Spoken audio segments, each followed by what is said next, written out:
ఇబ్రహీంపట్నంలో constable Nagamani హత్య కేసులో పోలీసులు దర్యాప్తు ముమ్మరం చేశారు. మరిన్ని వివరాలు మా ప్రతినిధి రమేష్ అడుగు తెలుసుకుందాం. రమేష్, చెప్పండి, కేసులో తాజా పురోగతి ఏంటి?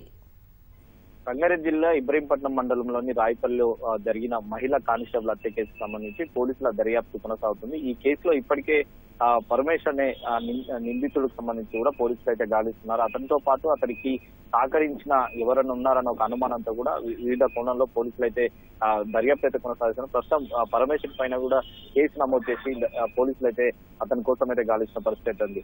బిఎన్ఎస్ కొత్త చట్టంలో ప్రకారం 303 సెక్షన్ 1 కింద మీద పోలీసులు కేసు నమోదు చేసి ప్రస్తుతం అయితే గాలించడం అయితే నిన్న జరిగిన ఘటన నిన్న ఉదయం 9 గంటల ప్రాంతంలో కూడా నాగమణి కానిస్టేబుల్ రాయపోల్ నుంచి ఐత్నార్ పోలీస్ స్టేషన్ కి విధులు నిర్వహించడానికి ఆమె బైక్ పై వెళ్తుండగా కారుతో ఢీ కొట్టి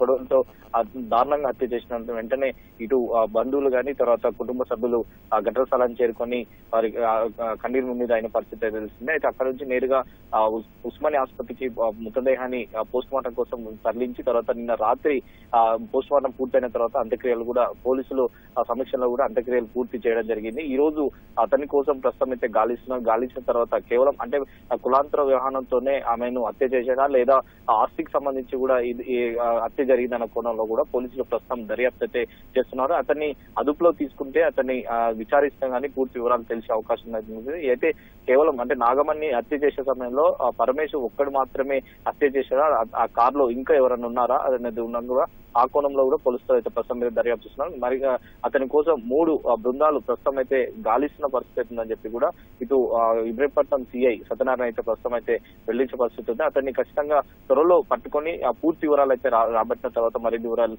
విషయాలు తెలుస్తాయని చెప్పి కూడా సిఐ సత్యనారాయణ అయితే చెప్తున్న పరిస్థితి అయితే ఉంది. ధన్యవాదాలు రమేష్.